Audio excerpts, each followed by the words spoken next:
Value can be defined both intrinsic value and tangible value.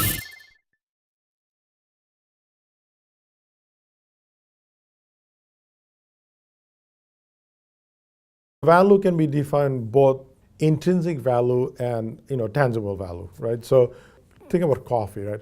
Who would have thought that people would have such an affinity to Starbucks, and you have to go to Starbucks to get a cup of coffee when you can brew the same coffee in your house, right? The magic of Starbucks, that it has emotionally created this affinity. That's the intrinsic value. The experience of being there, it's a driving factor, and you get some sort of a intangible value out of it.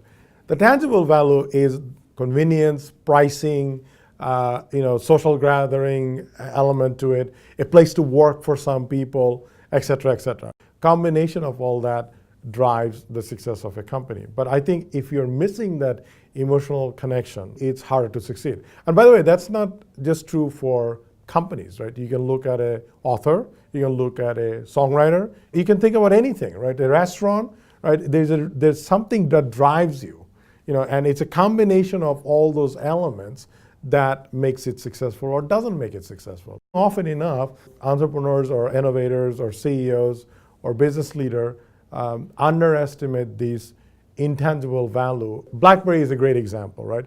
Even though they were able to capture that kind of addictive behavior from the consumer, somehow they lost the magic and people moved away.